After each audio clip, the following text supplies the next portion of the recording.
சித்த மருத்துவத்துக்காகவே இவர் வந்து இது பண்ணிட்டு சில ஆராய்ச்சிகள் எல்லாம் பண்ணிட்டு இருக்காரு. முத்ராவில் வந்து ரொம்ப வருஷமாக இதை வச்சு அவர் வந்து நிறைய நோய்களை கிட்ட வர பேஷண்ட் வச்சு அவர் தீர்த்துட்டு இருக்காரு. இவர் வந்து நான் அர்ஜுன் கிட்ட போகும்போது தான் இவர் எனக்கு வந்து போன வருஷம் கூட சித்தா கிளாஸ்க்கு வந்து இவர் வந்து எடுத்திருந்தார். அதனால இன்னைக்கு வந்து இவர் கொடுக்கணுன்றதுக்காக இவரை நான் கூப்பிட்டுருக்கேன். பேர் வந்து இவர் பேர் வாசு. லாஸ்ட்ல இவர் நம்பர் வந்து எடுத்துருக்காங்க, நோட் பண்ணியிருக்காங்க. வாசு பேர் வாசு தானே? பொன்வாசு.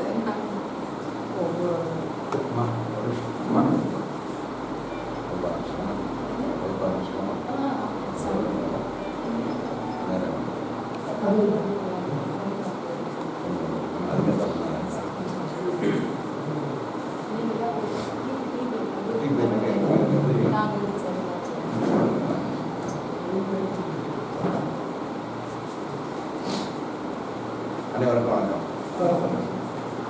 முதற்கண் இந்த நிறுவனத்திற்கும் ஐயாவுக்கும் ரொம்ப அற்புதமான வணக்கத்தை நான் சொல்லிக்கிறேன். ஏன் இங்கே அற்புதம்னு ஒரு வார்த்தை சொல்லணும்? வணக்கம் சொல்லிட்டு போகலாம்ல, ஏன் அற்புதமான ஒரு வார்த்தை சொன்னேன்?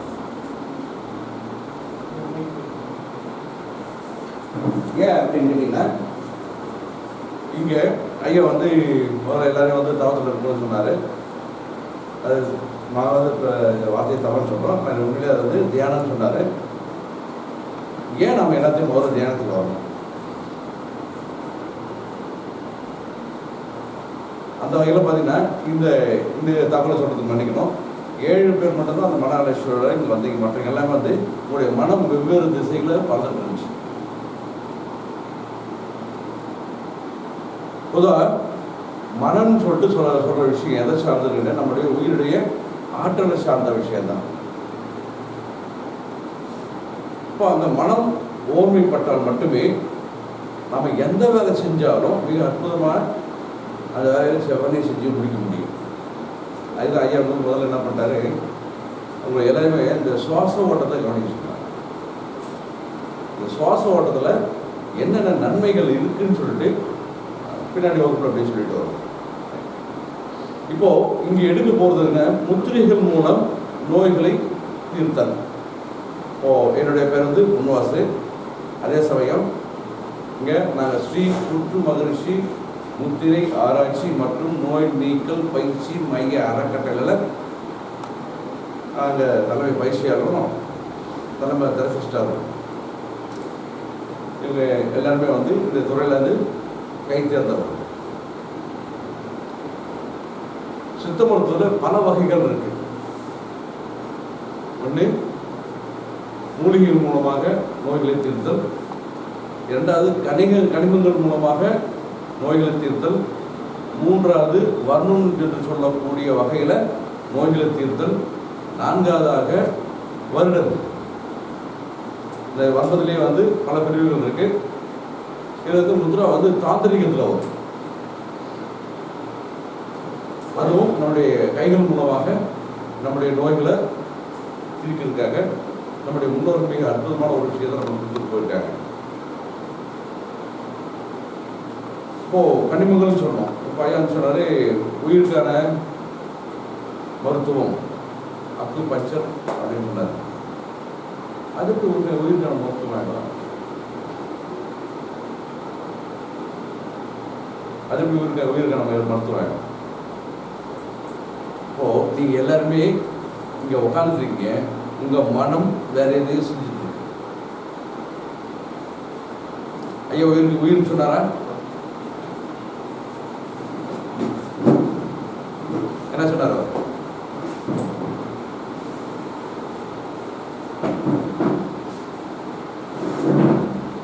அக்குபஞ்சர் என்ன மருத்துவம் சொன்னார்?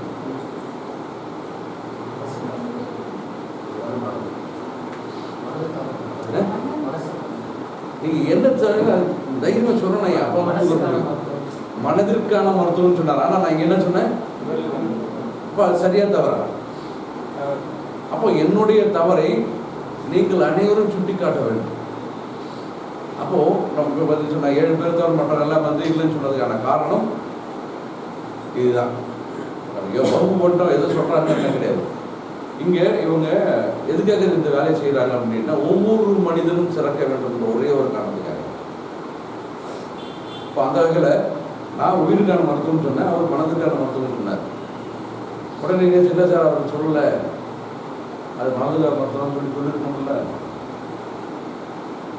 ஏன் நம்ம சொல்ல முடியல? நீங்கள் சொல்கிறது சரியாக இருக்கணும் ஒரு மனசு, ஏன் நீங்கள் சொல்கிறது சரியாக இருக்கும் அப்படின்னு சொல்லிட்டு சரியோ தப்போ இல்லை. ஆனால் நாங்கள் முழுமையாக அவர் சொன்ன வார்த்தை எங்கள் தப்பு தான் சொல்லியிருக்கேன்.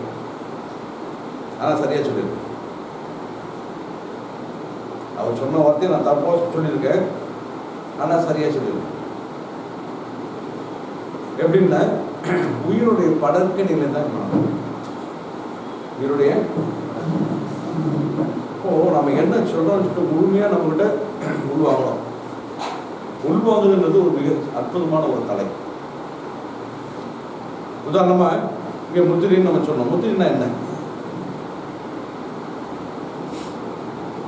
யாராவது முத்திரி பற்றி தெரிஞ்சு 2 வார்த்தை. சிம்முத்திரை அப்படின்னு சொல்லுவாங்க. விரல்களை நேர்பாட செய்யக்கூடியது சரி சரி சரி. இங்கே வந்து நம்ம கேள்வி நீங்கள் தவறாக பதில் சொன்னாலும் இங்கே யாரும் தவறாக எடுத்துக்க வேண்டிய அவசியம் இல்லை. நாம் எல்லோரும் மாணவர்கள். நீங்கள்லாம் எனக்கு ஆசிரியர்.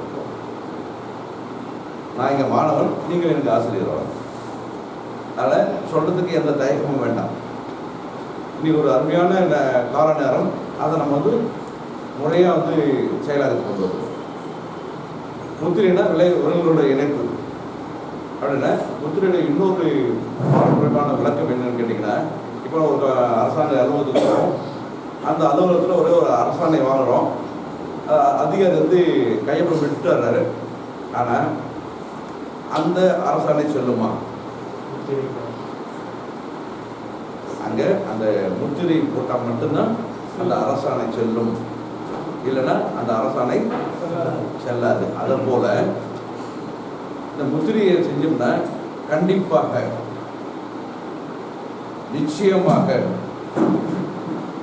மனதளவிலும் சரி உடல் அளவிலும் சரி நோய் நிலையில் தாக்கப்பட்ட நிலையிலும் சரி கண்டிப்பாக தீர்வு கிடைக்கும்.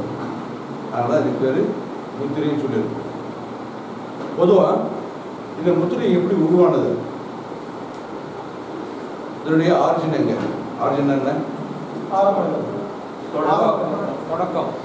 ஆரம்ப கால தொடக்கம் எங்க அப்படின்னு பார்த்தா இது எந்த தேசத்துக்கும் சொந்தமான விஷயம் இல்லை, எந்த மொழியினருக்கும் சொந்தமான விஷயம் இல்லை, எந்த மதத்தினருக்கும் சொந்தமான விஷயம் இல்லை. அப்போ இதனுடைய ஆரம்ப கால தொடக்கம் எங்க இருக்கு?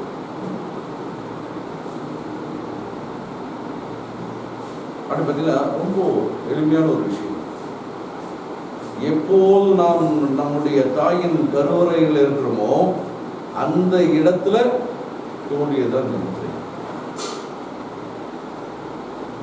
ஒரு தாயின் கருவறையில் ஒரு குழந்தை இருக்கு அப்படின்னா அந்த குழந்தையோட உடல் வளர்ச்சியும் மன வளர்ச்சியும் மூளை வளர்ச்சியும் ஒரு கேள்வி நீங்கள் எல்லாருமே கேட்கலாம். குழந்தைக்கு வயிற்று மன வளர்ச்சி இருக்கா? உயிரிழப்புல மன வளர்ச்சி நீங்க என்ன சொன்னீங்கன்னா உயிரின் பக்கத்துல தான் மனம் சொன்னீங்க. உயிர் இருக்குனாலே அந்த மனம் இருக்குன்னு தான் இருக்கும். கண்டிப்பா இதற்காக உருவாக்கப்பட்ட இதிகாசம் தான். என்ன இதிகாசம் தெரியுங்களா எல்லாருக்கும்? நரசிங்கம் அவதாரம் எடுத்த இதிகாசம். என்ன இதிகாசியா? நரசிம்ம அவதாரம் எடுத்த இதிகாசம் எதுக்காக அப்படின்னு கேட்டீங்கன்னா, கருவுல இருக்கிற குழந்தை எல்லா விஷயத்தையும் கிரகிச்சுட்டு இருக்கு. கருவில் இருக்கிற குழந்தை எல்லாவற்றையும் கற்றுக்கொண்டிருக்கிறது அப்படின்னு நமக்கு தெளிவாக கொடுக்கக்கூடிய விஷயத்துல நரசிம்ம அவதாரம். ஆக கருவில் இருக்கிற அந்த குழந்தை மனமானது இயங்கிக் கொண்டே இருக்கிறது. அந்த மனம் இயங்கி அந்த உடல் வளர்வதற்கான காரணம் இயற்கையானது. அங்கேயே அந்த குழந்தைக்கு அந்த முத்திரைன்ற ஒரு பண்பை கொடுத்து அது செவ்வனையே வளர வைக்கிறதுக்கான பயிற்சி அங்கே ஆரம்பிக்குது. அப்போது முத்திரையின் ஆரம்ப கால தொடக்கம் எங்கன்னு கேட்டீங்கன்னா, குழந்தை தாயின் கருவறையில் இருக்கும்போதே அதனுடைய தன்மைகள் ஆரம்பிச்சிருக்கு, முத்திரையோடு இருக்கு. அதுக்கு பேர் ஆதி முத்திரை. பார்த்தீங்கன்னா இந்த வச்சுட்டு மூடிடுங்க. இதுக்கு பேர் ஆதி முத்திரை. ஏன் இதுக்கு ஆதி முத்திரை பேர் வந்தது? கடவுளை பைத்தியம் குழந்தை கருவில குழந்தை கருவறை உடனே எப்படி வச்சுதான் ஆரம்பத்துல செய்யற அதாவது வந்து நம்மளே அறியாம செய்யறது ஆரம்பிச்சு குழந்தை தெரிஞ்சு செய்யறது இல்லையா, தெரியாம அதோட அந்த இடத்துல இறைவன் மனநிலை அற்றவனா? இயற்கை தன்னுடைய சூழலை வந்து அது விருப்பத்துக்கு மாற்றிக்கிட்டா அப்படின்னா அதுக்கு ஒரு காரணம் இருக்கணும்ல. இந்த ஆதி முத்திரை உருவாக்குறதுக்கு ஒரு காரணம் இருக்கணும்ல. கர்ப்பப்பையிலிருந்து 10 மாதம் கழிஞ்சு அந்த குழந்தை வெளில வரப்போகுது. எப்படி வரும்? சரி, எப்படி வரும்? கத்திக்கிட்டே வரும், அழுதுகிட்டு வரும். ஐயா சொல்லுங்க. அழுதுகிட்டே வெளியே வரும். வேற நாங்கள் முதல்ல சொல்லிங்க, நீங்கள் எல்லாரும் எனக்கு ஆசிரியர்கள், நான் தான் உங்களுக்கு மாணவன். அதனால் நீங்கள் பதில் சொன்னால் நான் புரிஞ்சுக்க முடியும். நான் நின்று மாணவனையா? ரைட். எப்படி வரும்? ஐயா வந்து அழுதுகிட்டே போறேன்னு சொன்னார். சரியா? தாய்மாருக்கு பதில் சொல்லாமே. என்னம்மா? இல்லை,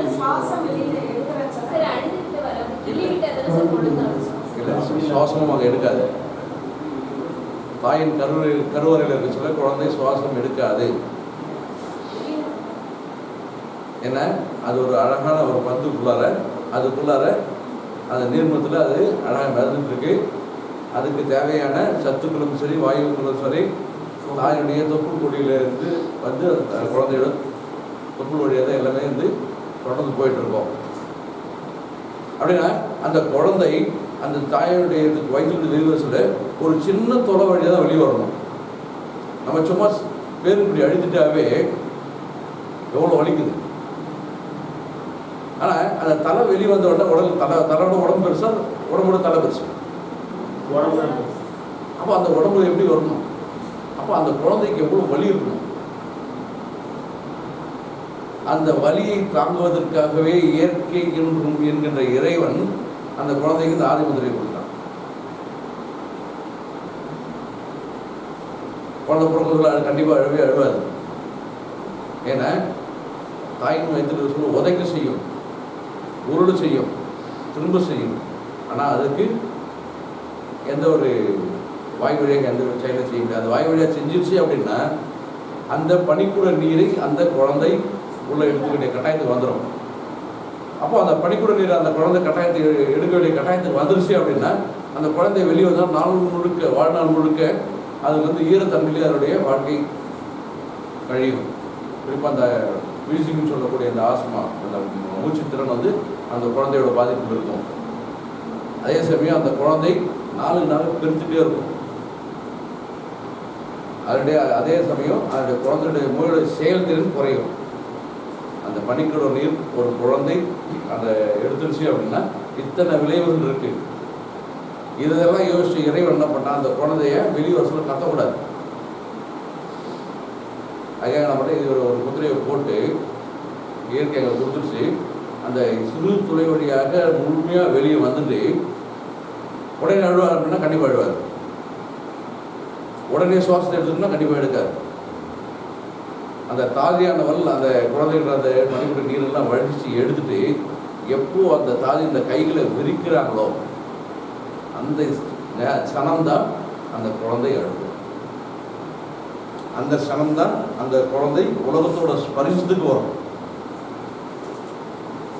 அந்த சனம்தான் அந்த குழந்தை உணர்வின் அடிப்படையில் இந்த பூமிக்கு கொண்டு வரும். ஆக அந்த குழந்தையுடைய பாதுகாப்பு இறைவன் எப்படி கொண்டு போயிருக்காங்க, இயற்கை எப்படி கொண்டு போயிருக்காங்க. இந்த ஆதிமுத்திரையானது உடல்ல எந்த இடத்துல வலி இருந்தாலும் சரி, உடல்ல எந்த இடத்துல வலி இருந்தாலும் சரி, அந்த வலிகள் நீக்கிறதுக்கு இந்த ஆதி முதல் படம். இயற்கை எதுக்காக உருவாச்சு? எதுக்காக உருவாச்சு? ஒரு விஷயம் ஞாபகம் வச்சுங்க, நான் உங்களோட மக்கு மடைய நிஜம், நான் வந்து உண்மையை தான் பேசுகிறேன். சரிங்களா? எந்த ஒரு கூட்டத்துக்கு போய் என்னால் தெளிவாக பேச முடியாது. என்னுடைய குரு அதுக்கு வாய்ப்புகளை ஏற்படுத்தி கொடுத்தாரு. இன்றைக்கி உலகம் முழுக்கும் என்ன தெரியணும் அப்படின்னா, என்ன தெரியுது அப்படின்னா தெரிய வச்சு என்னுடைய குரு டாக்டர் கே.பி. அர்ஜுனன். அழைப்பு இல்லாத ரைட். அந்த வகையில் எதுக்காக இறைவன் அந்த விஷயத்தை கொடுத்தாங்க நமக்கு?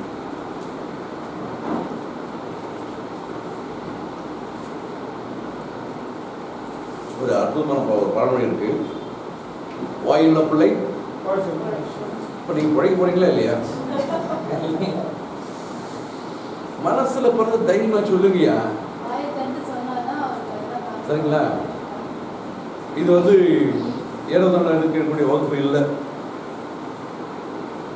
ஆணித்தரமா இந்த நோய் இப்போ இந்த நிலையிலே சரியாகுன்றது மிக ஆணித்தரமான ஒரு விஷயம்.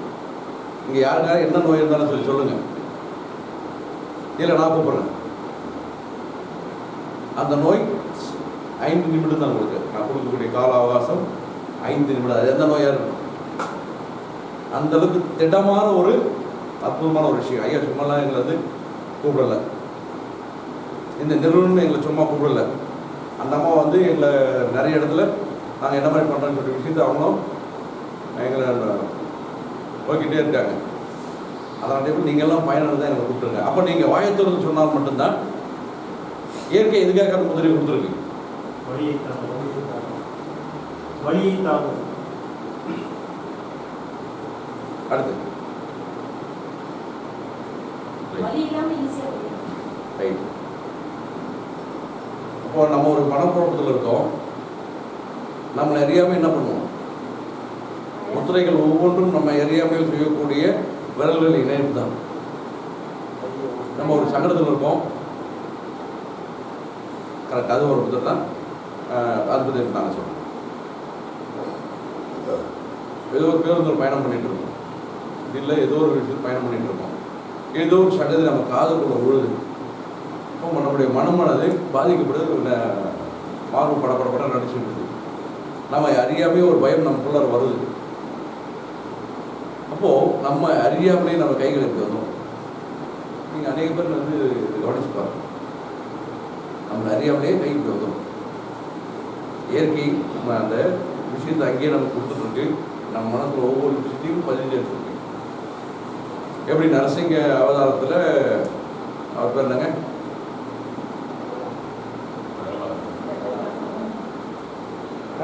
பிரகலாத். ஏன்னா அவர் பேரு பக்த பிரகலாதன் தானே. அப்போ பக்தி எங்க இருக்கும்? பக்தி எந்த இடத்துல இருக்கும்? மனசுல பக்தி கண்டிப்பா இருக்கும். அந்த பக்தி இல்லைன்னா இந்த பிரபஞ்சத்தில் நம்ம வாழ்வதற்கான என்ன இல்லை, வெறும் தைப்ப சொல்லுங்க, அர்த்தமே இல்லை. ஆக நம்முடைய அந்த அறக்கட்டளை நோக்கமே அடுத்த சந்ததி நினைக்கும்படி வாழ். ஏன்னா இன்னைக்கு நிறைய விஷயங்கள் நம்ம விட்டு மறைஞ்சு போயிட்டே இருக்கு.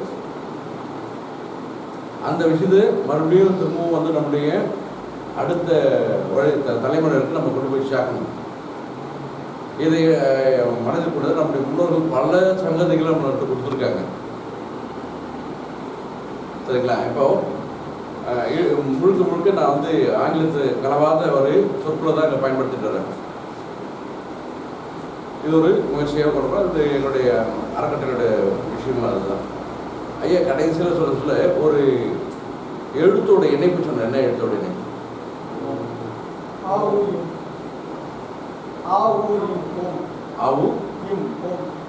அடுத்து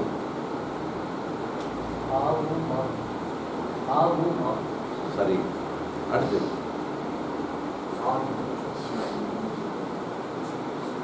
உயிரெழுத்து, மெய்யெழுத்து, ஆயுத எழுத்து. உயிரெழுத்து மெய்யெழுத்து, தவற நீங்கள் என்ன தவறாக சொன்னாலும் நாங்கள் அதுக்கு அதுக்கு யார் தவறாக எடுத்து போகிறோம். ஆயுத எழுத்துன்னு சொன்னாங்க. ஆயுத எழுத்து அக்கு மட்டும் தான் வரும். ஆயுத எழுத்து அக்கு மட்டும்தான். இப்போது உயிருக்கான இயக்கமும் மனதுக்கான இயக்கமும் 2 வகையாக பிடிச்சிருக்காங்க நம்மளுடைய முன்னோர்கள். உயிருக்கான இயக்கமும் மனதுக்கான இயக்கத்தையும் 2 வகையாக பிடிச்சிருக்காங்க நம்மளுடைய முன்னோர்கள். அதே உடலுக்கான இயக்கத்தை 3 வகையாக பிடிச்சிருக்காங்க. இது பின்னாடி ஒரு சொல்லுவோம். கடைசி எங்கே நிறுத்தணும்? கடைசியாக என்ன வார்த்தை சொன்னாங்க? கடைசியாக சார் என்ன வார்த்தை சொன்னாங்க? இப்போ அதுக்கு முன்னாடி ஓசைகள் மூலமாகவும் நம்மை நெறிப்படுத்த முடியுன்றதாக தான் ஐயா கடைசியில் வந்து அந்த அந்த ஓமது நாதத்தை எழுத்து சத்தத்தை எழுத்தி உங்களை உணர வச்சுருக்காரு. அதுக்கு முன்னாடி எதை மதிக்கணும்னு சொன்னோம்? இயற்கை தெய்வத்தை மதிக்கணும். சரி, நம்ம காலத்தோடு தூங்கி ஏற்றி ஒன்று உட்காந்த உடனே எல்லாரும் இயல்பாக வந்து அந்த சுறுசுறுப்போடு இருக்குமா? சோம்பல் இருக்கும். இப்போது அந்த சோம்பலோடு அன்றைக்கி தினம் வரைக்கும் வந்து முழுமையான வேலை செய்ய முடியுமா? முடியாது. அடுத்த ஒரு கேள்வி, யாரெல்லாம் கடவுளை பார்த்துருக்கீங்க?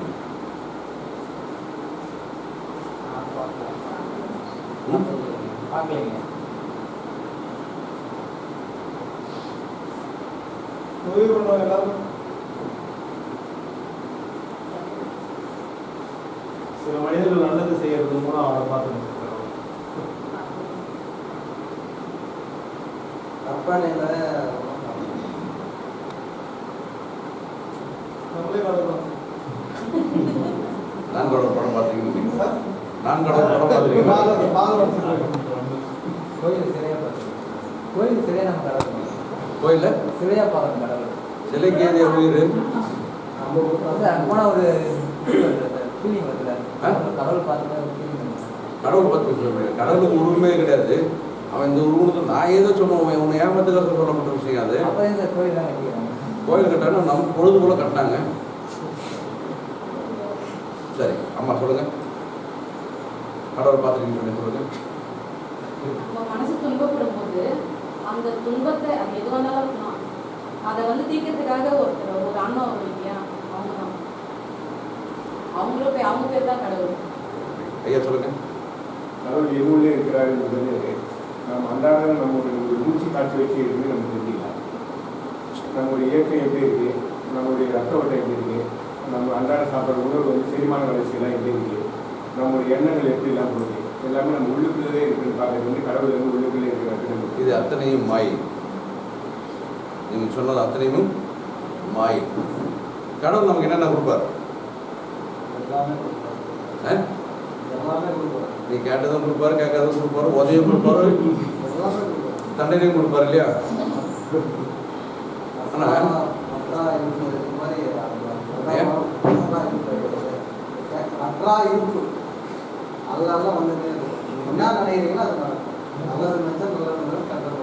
அது மனம், அது அலையக்கிறது. சரிங்களா? ஆனால் மிக உண்மையிலே வருத்தமாக இருக்குது. எல்லாரும் பார்க்கறது எனக்கு வருத்தமாக இருக்கு. நிச்சயமா வருத்தமா இருக்கு.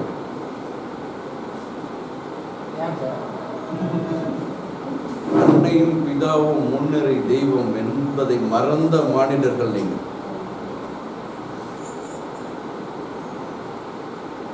வாழ்க்கையில ஒவ்வொருத்தரும் உயரணும் அப்படின்னா தாய் தந்தரை நினைச்சு தினமும் வணங்கணும். அதுக்கப்புறம் உங்களுக்கு வித்தையை சொல்லி கொடுத்த, கல்வியை சொல்லி கொடுத்த ஆசிரியரை வணங்கணும். அதுக்கப்புறம் தான் என் கடவுளை உங்களை ஒரு நாள் குழந்தையிலிருந்து தாய் இந்த ஒரு நாள் கருவில் இருந்து வெளியே வர வரைக்கும் வந்த பிறகும் தாய் போசாக்கிறார். தந்தை கூட இருந்து என்ன பண்ணுறாருன்னா, நீங்கள் வளர்கிறதுக்கு நாம் வளர்கிறதுக்கு உதவியாக இருந்து பெரிய ஒரு நிலைக்கு வர வரைக்கும் நம்மளுக்கு வந்து உதவியாக இருக்கு. கடைசியில் நம்ம அவங்க உதாசீனப்பட்டு போயிருக்கிறோம்.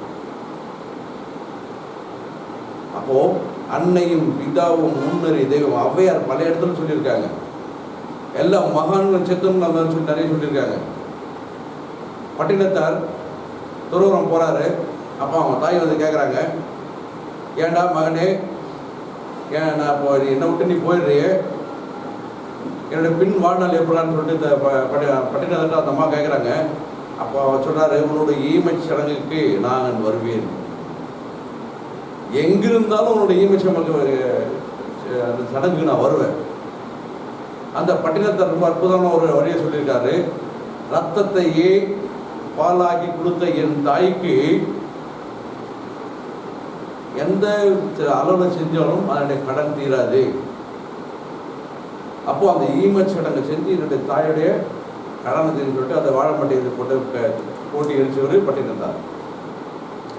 ஆக யாரால தினமும் உங்களுடைய அம்மா அப்பாவை, நம்முடைய அம்மா அப்பாவை வணங்கிட்டு அதுக்கப்புறம் நம்ம வித்தையை சொல்லி கொடுத்த கல்வி அறிவுக்கு புகட்டிய ஆசிரியை வணங்கிட்டு அதுக்கப்புறம் நமக்கு கண்ணுக்கு மனதுக்கு தெளிவில்லாமல் ஒரு இயற்கையான இறை சக்தியை வணங்குறோமோ அவங்களாம் வாழ்நாள மிக அற்புதமான உயர்ந்த நிலைக்கு போவாங்க.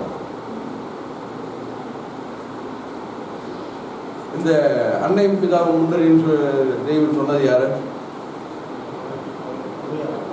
ஔவையார். ஔவையார் எத்தனை ஔவையார்?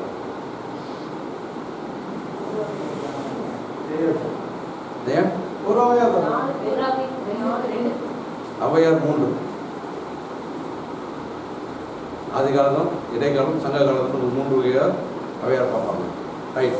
இப்போ வாழ்நாள் ஃபுல்லாக சாரி அன்றைய தினம் ஃபுல்லாக தூங்கி எழுந்துச்சு அன்றைய தினம் முழுக்க நம்ம சுறுசுறுப்போடவும் சிந்தனை அறிவோடு வளர்கிறதுக்கான மிக அற்புதமான ஒரு முதிரை இருக்குது. அதுக்கு பேர் சதுர்முக முதிரை. நீங்கள் எல்லாமே தூக்கி எழுச்சாச்சு, பல்லுகளே எதுவும் வளர்க்காதீங்க, அப்படியே சம்மணம் போட்டு உட்காருங்க.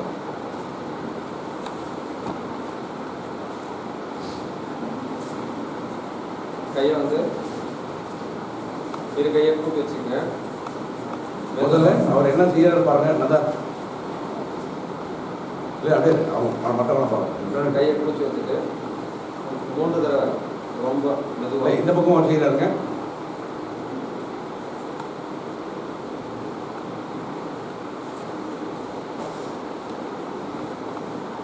லேசாக 3 தடவை நம்ம முழு கையும் முழு முகத்தையும் வழி மெதுவாக.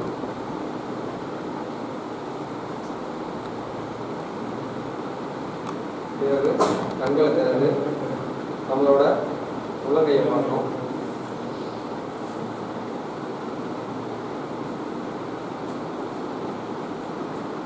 இங்கே சொல்லணும்,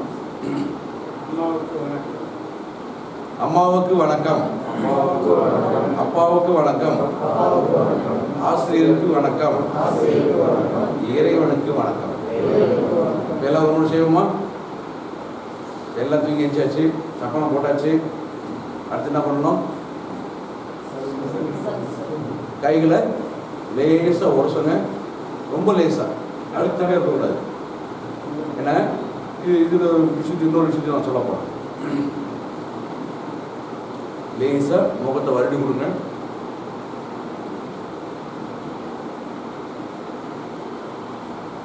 அப்படியே உள்ளதை பாருங்க. அம்மாவுக்கு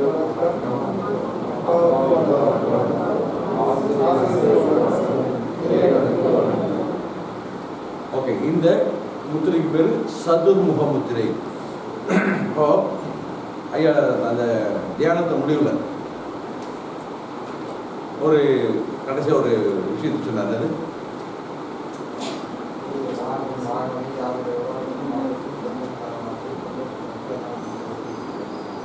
கண்டிப்பாக யாருடைய மனதுக்கும் ஒரு வார்த்தை சொல்லிட்டோம். இப்போ முதல்ல உங்கள் மனதை நீங்கள் துன்பம் கொடுத்துட்டு தூங்கி எழுந்தோடனே என்ன பண்ணுறீங்க?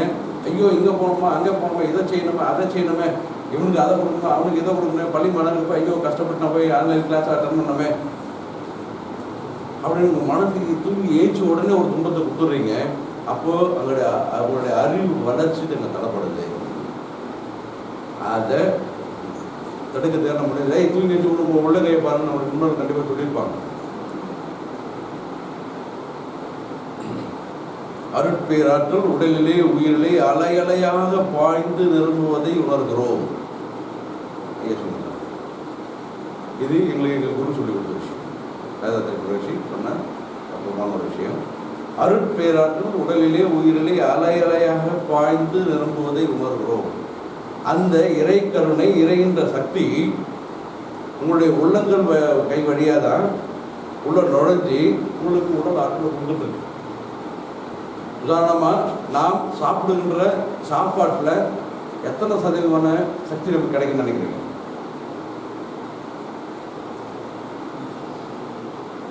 அப்படின்னா 20% தான். நாம் குடிக்கின்ற நீர் அதில் 15%. அடுத்து நாம் உள்ளே வாங்குகின்ற அந்த சுவாசத்தின் மூலமாக, அந்த காற்றின் மூலமாக கிடைக்கக்கூடிய நம்ம உடலுக்கு தேவையான சக்தி 25%. அப்போ மீதி எத்தனை சதவீதம் இருக்கு? 40. கணக்கு தப்பா இருக்குன்னு நினைக்கிறேன். கணக்கு தப்பா இருக்குன்னு நினைக்கிறேன். உணவின் மூலமா 20% சொன்னீங்க, நீர் மூலமா 15%, காற்றின் மூலமா 25%.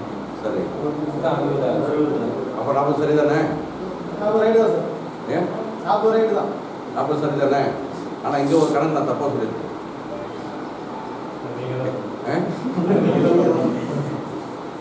என்ன கணக்குனா, அந்த காற்றின் வழியாக 25% சரி, உணவின் வழியாக 20% சரி, அப்போ நீரின் வழியாக எத்தனை சதவீதம்? நீரின் வழியாக அதிகமாக அதே 20% தான். ஏன்னா உணவுக்கு கொடுத்த அதே சதவீதம் தான் நீருக்கும். அது உங்கள் மனசில் பதியதுக்காக அந்த ஒரு சின்ன தவறை செஞ்சு, எங்கிட்ட இயல்பாக ஒரு பழக்கம் இருக்குது. என்ன பழக்கம் கேட்டீங்கன்னா, யாருக்காவது தொகையை கொடுக்கணும் அப்படின்னா, உதாரணமாக ஒரு 5000 ரூபா கூட கொடுக்கணும் அப்படின்னா, அது 100 ரூபா சுற்றி என் பாயில் கொடுக்கணும். ஏன் நம்ம எனக்கு நான் நம்பிக்கொண்டு வாங்கி வச்சுன்னு சொல்லிட்டு அந்த பணத்தை என்ன மாட்டாங்க நிறைய பேர். நான் திருப்பி சொல்லுவேன், மறுபடியும் அந்த பணத்தை எண்ணுங்க. ஐயா நீங்கள் கொடுத்து சரியாக தான், இல்லை எண்ணுங்கன்னு. கடைசி எண்ணி பார்த்துட்டு 100 ரூபா வந்து குறையுதுங்கண்ணா. இந்த 100 ரூபா ஏன் இந்த வழக்கு?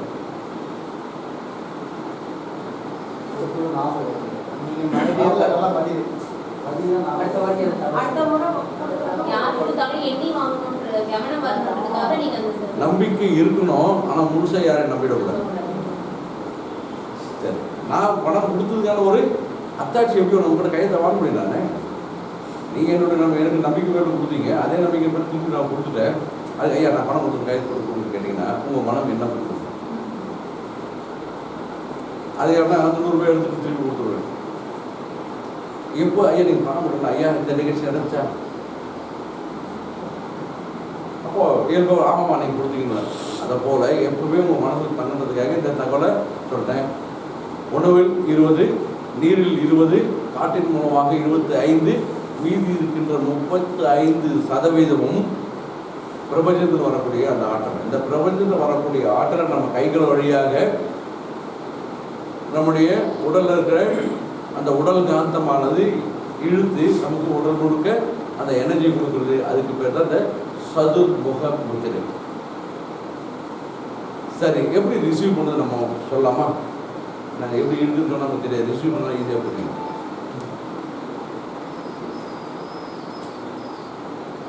ஒரு கேள்வி மட்டும் நீங்கள் எல்லாரும் பதில் சொல்லணும். நடு சென்டர்னா அர்த்தம்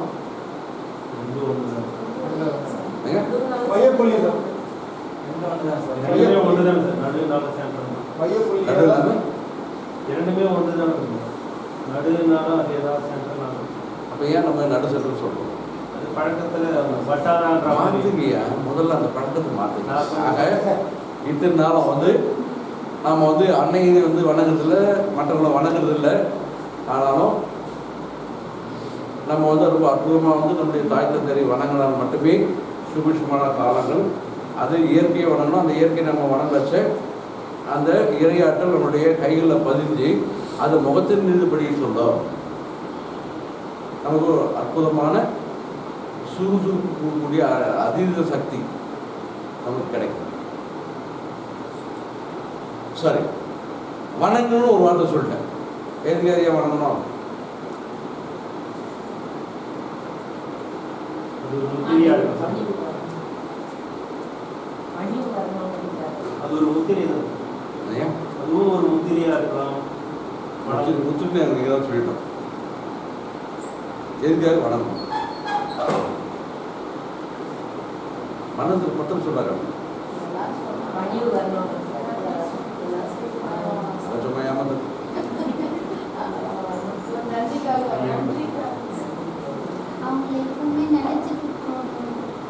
எப்படி உங்களுக்கு தொண்ணூறு தரங்களும் நீ நினைச்சிட்டு உட்காந்துருப்பேன். நான் உதாரணம் போய் சொல்லாமல் சொல்லு.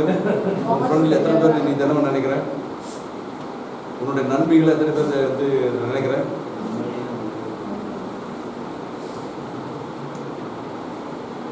வணங்குதல் என்பது ஒரு மிக அற்புதமான அதிசயமான ஒரு பண்பு.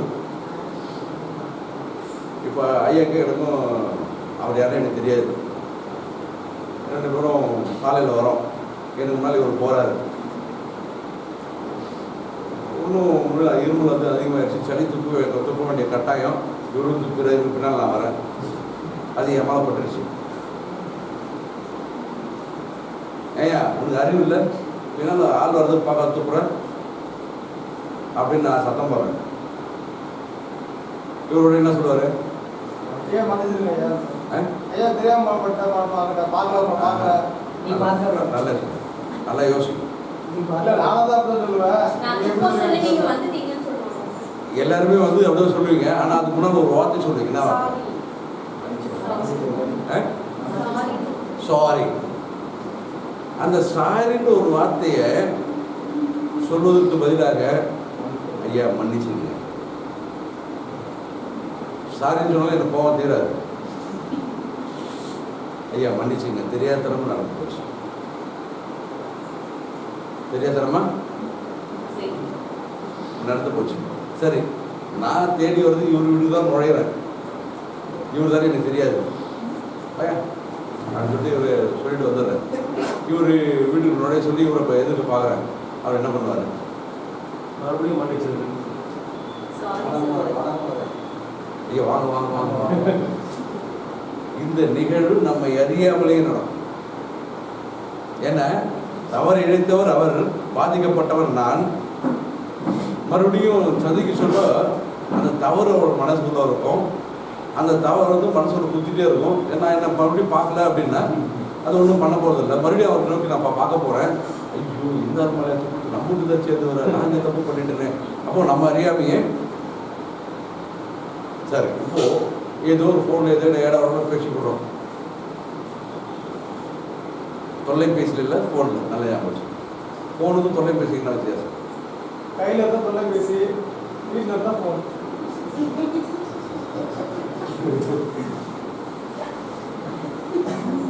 சொல்லுங்க, ஃபோனுக்கும் தொலைபேசிக்கு நான் வித்தியாசம். தொலைபேசி தமிழில் சொல்றீங்க, ஃபோன் இங்கிலீஷில் சொல்றீங்க. Very good. அதான்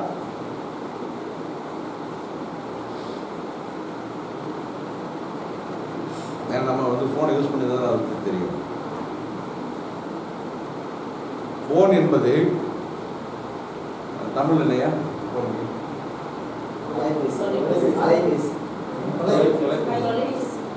கைபேசி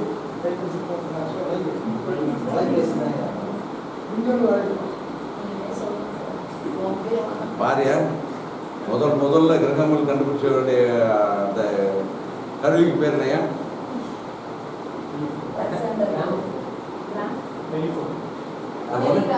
டெலிஃபோன் தான். அதை ஃபோன் நம்ம சொல்கிறோம். அதுக்கு தமிழ் என்னன்னு நம்ம கேள்வி கேட்டோம்.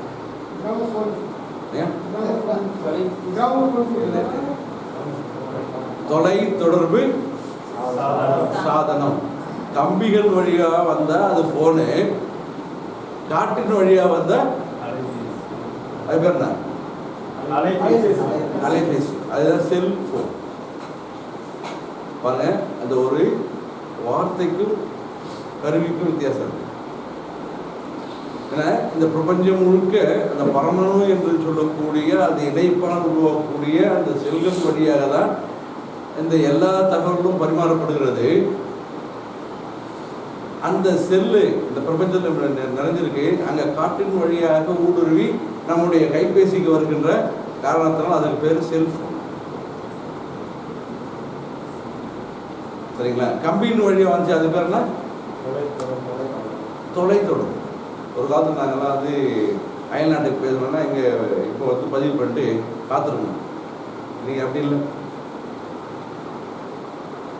இந்த கோடியிலிருந்து அந்த கோடிக்கு அதிகபட்சம் 15 நொடிகளில் நேரடியாக அவங்க வந்து அலைபேசி வழியாக பார்க்குறோம்.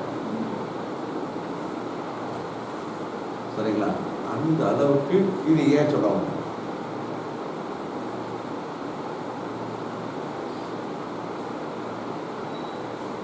அப்படின்னா, ரொம்ப அற்புதமான ஒரு விஷயத்தை நீங்கள் புரிஞ்சுக்கணும். நம்ம இந்தியாவுக்குன்னு ஒரு பாரத கண்டத்துக்கு ஒரு மிக அரிய எங்கேயுமே இல்லாத ஒரு பண்பு இருக்கு. என்ன பண்பு?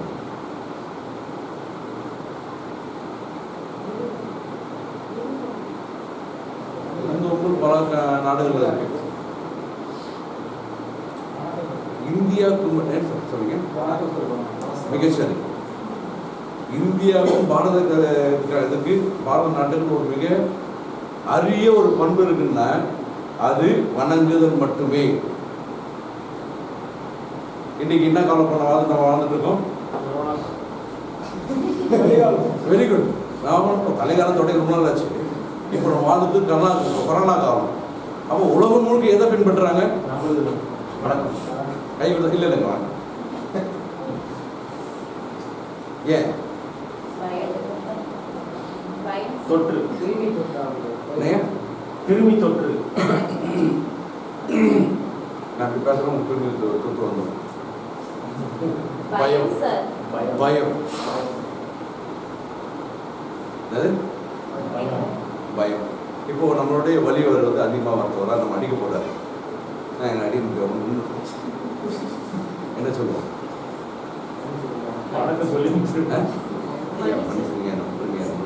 அப்போ இந்த தன்மை என்ன பண்ணுறது கேட்டீங்கன்னா, நம்முடைய எதிராளியை கூட சாந்தப்படுத்தக்கூடிய ஒரு அழகான மனோநிலையை இந்த வணங்குதல் ஒரு குதிரை கொடுக்கும். அதே நேரத்தில் நமக்கு உள்ளார அந்த பயத்தையும் வெளியேற்றி கொஞ்சம் தைரியசாலி. சரி, இவன் அடிச்சான்னா அது அந்த குறுகிய காலத்தில் இவன் அடிச்சானா நம்ம ஓடலாமா தடுக்கலாமா? எதுக்கு ஒரு பெரிய பாம்பு வருது, என்ன பண்ணுவீங்க?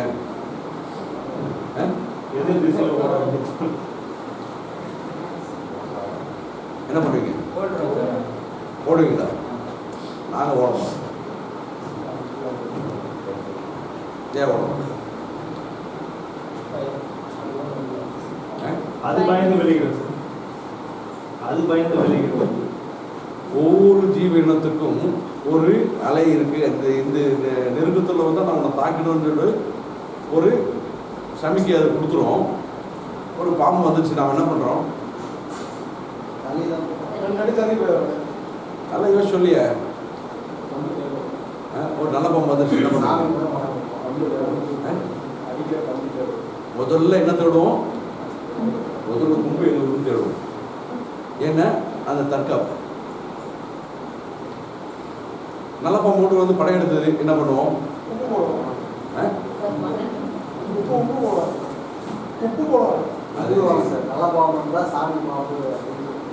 அவர் சொல்ல சரி. இன்னைக்கு நாம் வந்து நல்ல பாம்பை இறைக்கு ஒப்பாக வந்து நம்ம வந்து வணங்கிட்டு இருக்கோம். உடனே வந்து கை எடுத்து கும்பிடுவோம். நாகராஜா நாகராஜா அந்த வழியை திரும்பி போயிடுப்பா பாரியா. உன்னுடைய பயத்தை அந்த பாம்பு உணர்ந்துச்சுன்னா உன்னை எளிமையாக தாக்கும். உன்னோட பயத்தை அந்த பாம்பு உணராமல் இருக்கிறதுக்கு என்ன பண்ணுறோம்? நாகராஜா போயிடுப்பா நாகராஜா போயிடு, வந்த வழியே போயிடுப்பா. அப்போ என்ன பண்ணுவோம்? அந்த நான் உச்சரிக்கின்ற அந்த ரா இந்த ரெண்டு அதிர்வலையும் அந்த பாம்புக்குள்ளார ஒரு லேசான பயத்தை கொடுக்கும். அவர் என்ன பண்ணாரு? இவன் கொஞ்சம் மோசமான நம்மளோட திரும்பி வந்த வழியே போயிடும். இன்னொரு அருமையான யுக்தியை நம்ம முன்னோர் கொடுத்துருக்காங்க. என்னன்னு பார்த்தீங்கன்னா, ஒரு கற்பது ரொம்ப பொறுக்கி வச்சுட்டு நாராஜா போயிடுங்க. அந்த கற்பூரம் கொளுத்தி வச்சு அந்த பாம்பு காணாம போயிடும். எப்படி காணாம போகுது? நெருப்பு பயம். நெருப்புன்ற பய உணர்வு அந்த பாம்புக்குள்ள இருக்கு. நிறைய பேர் பாம்பு சத்தியம் வாங்கி பார்த்துருக்கீங்களா? கேள்விப்படுறோம், பார்த்தது கிடையாது. சத்தியம் வாங்கி பார்த்தது இல்லை. படத்துல பார்த்துட்டோம், நேரில் பார்த்துட்டோம். நேரில் கேளுங்க. அந்த பாம்பு எடுக்கிற நீ மாதிரி யாரும் கடிக்க மாட்டேங்க. எப்போ பார்த்தா கேட்குறேன். எப்போ கேட்குறீங்கன்னா கற்பூரத்தை கொளுத்தி வச்சுருக்காரு. தன்னை பாதுகாத்துக்காக அந்த ஜீவன் என்ன பண்ணுது? நெருப்பு அணைக்கிறதுக்கு ட்ரை பண்ணும். கிட்ட போனால் சுற்றுமே சொல்லணும். அங்கேயும் ஒரு வணங்குதுன்ற விஷயம் கிடையாது. அந்த பாம்புக்குள்ளாரே ஒரு பயம் இருக்குது. அந்த பாம்புக்குள்ளார பயத்தை அந்த பாம்பு வெளியே போனதுனா தலையில் போய் கிடைக்குது. நம்ம அதுக்கு நம்ம என்ன நினச்சிக்குவோம், பாம்பு நம்ம சத்தியம் பண்ணி கொடுத்து சரி அந்த பாம்பு யாரும் கிடைக்காது. அப்போது பிற மனிதர்கள் பிற உயிர்கள் நம்ம கடிக்காமல் இருக்கணும், நம்ம தண்டிக்காமல் இருக்கணும். அப்படின்னா இதுக்கு பேர் அஞ்சலி முத்திரை. சாதாரணமாக கூப்பிட்டா நிறைய பேர் எல்லாம் போய் சாமி கும்பிடுங்க. எப்படி கும்பிடுங்க? இப்படி கும்போம். இந்த சோறு இப்படி வந்து ஜாலியாக சாமி கும்பிட்டு சாமி. ஆனால் அப்படி வணங்கக்கூடாது. எந்த இதுலையும் அஞ்சலி முத்திரை அப்படி செய்யக்கூடாது. வணங்குறது கூட அதில் வணங்கக்கூடாது. இந்த அடி லேசாக ஒரு ப்ரெஷர் கொடுத்தீங்க அப்படின்னா, ப்ரெஷருக்கு தமிழில் அழுத்தம். நான் அழுத்தம் சொன்னால் வேறு மாதிரி அழுத்தமாக போக உட்காந்துருங்க. அது ப்ரெஷர்னா ரொம்ப லேசாக கொடுக்குது. பாருங்கள், தமிழே வந்து நம்ம நிறைய மறந்து வரோம். அடியில் லேசாக ஒரு அழுத்தம் கொடுங்க. அழுத்தம் கொடுத்தீங்கன்னா போதும். உங்கள் ஷோல்டர் வந்து இந்த இடத்துல மட்டும் தான் அழுத்தம் கொடுக்கணும். உங்கள் ஷோல்டர் வந்து அழகாக நிமிர ஆரம்பிச்சு. எந்த மனிதனுக்கு தோள்பட்டை இரண்டும் இணையாக வருகின்றதோ அம்மனிதன் நோய்வாய்ப்பட்ட மனிதன் அல்ல. எந்த மனிதனுக்கு தோள்பட்டை இணையாக வருதோ அந்த மனிதன் நோய்வாய்ப்பட்ட மனிதன் அல்ல. எந்த மனிதனுக்கு தோள்பட்டை சற்று இறக்கமாக வருகின்றதோ, இந்த அளவுக்கு இறக்கம் வந்துச்சுன்னா அந்த மனிதன் மனதளவோடு பாடியிருக்கப்பட்டிருக்கான். இன்னும் அந்த நம்பர் யாருமே இங்கே காணும். இறைக்கு நன்றி. நிற்கிறாங்க ரைட். உதாரணமாக இது பாருங்க, இவருடைய தோல் வந்து இப்படி சரிஞ்சு இருக்கு. இந்த அன்பரை கிட்டத்தட்ட